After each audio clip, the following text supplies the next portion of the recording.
Everyone knows the cab, the mansion, the theme song well enough to rap it without even trying. We remember Will Smith's Will as a kid from West Philadelphia, born and raised, walking into Bel-Air like it was lucky to have him. For years, the Fresh Prince of Bel-Air felt like pure fun, a glow-up for a young man who seemingly needed it. But say the premise out loud. A teenager gets into a fight, and his mother gets scared enough to send him away from everything he knows. The Fresh Prince turned pain into comedy. It took a kid being sent away for his own safety and turned it into the catchiest theme song of the decade. It was a joke, and it was supposed to be. But the joke was carrying something way heavier. The cab drops him off, and the real story begins. A new house, a new class world, a new family he has to learn how to belong in. We're gonna explore how a kid who got off that cab figured something out very quickly. That if you make the people around you laugh enough, there's less of a chance they'll send you away. This is the Fresh Prince of Bel-Air. That staircase, Jeffrey's dry insults, Carlton dancing like nobody was watching, Uncle Phil's voice filling up a room before he said a word, and Viv holding it all together with warmth that never felt fake. Underneath all of it was Will. Bright, loud, dressed like Philly in a house that dressed like old money, being the funniest person, scene after scene. The house looked like home to us before it ever fully felt like home to him. Fresh Prince works as more than just a fish out of water logline. Will gets dropped into a family that's technically his, but emotionally unfamiliar. A house where his clothes, his voice, even his instincts is a disruption. Bel-Air gives him safety fast. Money and structure, a private school, a bedroom bigger than his old apartment. What it doesn't give him, right away at least, is belonging. The Banks family loves him almost immediately, but love doesn't erase displacement on contact. It takes time. So we'll find something faster than time. Comedy. It becomes his passport into a house, a class, and a world that hasn't decided yet whether he belongs in it. So here's the pattern. Will isn't just funny by nature. He performs because belonging never feels guaranteed. So every room becomes an audition before it has the chance to turn into a rejection. Look at the pilot. First formal dinner in Bel-Air, a makeshift tux he's clearly uncomfortable in, law firm partners at the table, manners he's never been drilled on. Instead of freezing up, he jokes through all of it. And it works. The audience laughs and the tension breaks. Will survives the room. Later that same episode, Uncle Phil corners him, and Will defends himself in the plainest language the show ever gives us. He's a joker, he plays around, he has fun. Uncle Phil doesn't let that stand. Being a joker, he says, is exactly what's gotten you here, into trouble. That exchange is the entire engine of this series in miniature. Every laugh he earns in that dining room becomes evidence, at least in his own head, that this house might actually let him stay. Every punchline is a little reminder that he knows exactly how fast the room can decide he doesn't fit. Let's go back to that theme song. There's a layer we haven't used yet. We already know the surface: fun, catchy, a level up, a cab that felt like an arrival, a mansion that felt like the prize at the end of the story. But the theme song does more than explain what happened. It teaches us how to feel about it. Don't worry about the fear. Listen to the beat. Don't sit with the mother's panic. Watch the cab pull up. Don't think too hard about what it means to leave home. Look at the mansion waiting on the other end. That's the show's clever sleight of hand. A lesson in how to feel about displacement and abandonment before we're old enough to understand how any of it affected him. Fresh Prince never had to tell us Will was hurting. It just made the coping mechanism lovable. So instead of asking why he was always performing, we just sat back and enjoyed the performance. But once the joke stops looking like personality and starts looking like an insurance policy against being unwanted, the Banks house starts looking a little different also. Take the episode Homeboy, Sweet Homeboy. Will is homesick and instead of admitting it, he turns it into comedy. Jokes about cheesesteaks, stories about his friend Ice Tray, Philly specificity used as a shield. It plays as a bit, but underneath it is grief. Grief for his entire first social world, where he never had to explain himself to anybody. It would be easy to make the Banks family the villain in that loneliness, but that wouldn't be accurate, and the show doesn't let us. Aunt Viv notices and brings Ice Tray out to Bel-Air herself. Not control, just someone trying to carry a piece of Will's old world into his new one.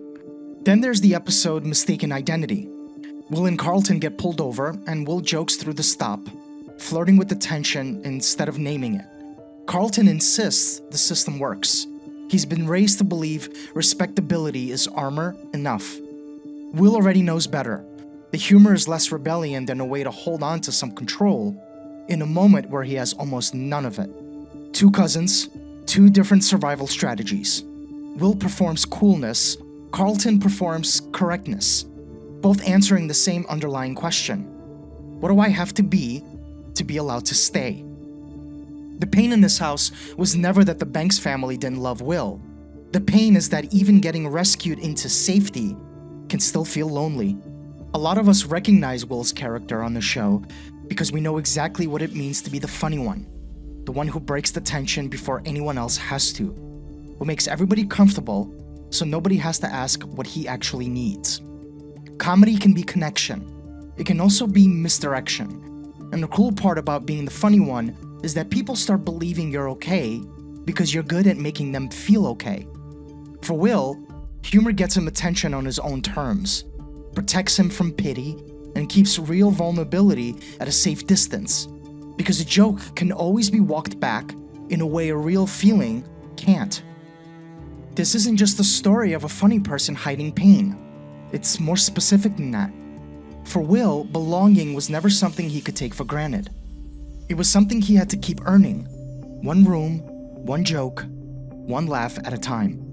So here's the part we need to say out loud. It isn't that we laughed at Will. We were supposed to. He's genuinely funny, charismatic, quick, resilient in a way that's real, not just performed for us. What's uncomfortable is that the show was so good at comedy, it taught us to read his survival strategy as just his personality. We thought Will was confident because he could own any room he walked into. Maybe the truer read is that he had to, because he already knew what it felt like to be removed from one without warning. It was never that he needed to be liked. It was that he needed proof, every single time, that this room wouldn't be the one that sent him away too. That's why the Fresh Prince dad episode still hits as hard as it does. It doesn't come from nowhere. It's the moment the show finally stops protecting us from what had been sitting underneath the jokes that entire time. Will's dad, Lou Smith, walks back into Will's life after 14 years gone. Will's first move is to act like it's nothing. A casual greeting. No tears. Just a kid meeting abandonment by pretending he's already above it. Lou offers what absent parents on TV always seem to offer. A fantasy of redemption. He says he loves him. Says he's different now. Says he wants back in. And Will believes it, finally getting to tell anyone who'll listen, "That's my dad." Then the performance flips back on, right when his exposure is at its highest. He snaps at Uncle Phil, insisting he's been waiting for this his whole life, and announces he's leaving for the summer with Lou. Phil warns him gently that Lou may have his own reasons that aren't purely selfless. Then Lou backs out. Work comes up and the trip is off. Will reaches for the old trick. Smile, shrug, make it small, joke about summer school, trying to turn the wound into a bit before anyone notices it opened. This time, the tools don't hold. He starts listing everything Lou has missed. The first basket he ever scored, his first date, learning to drive, every birthday.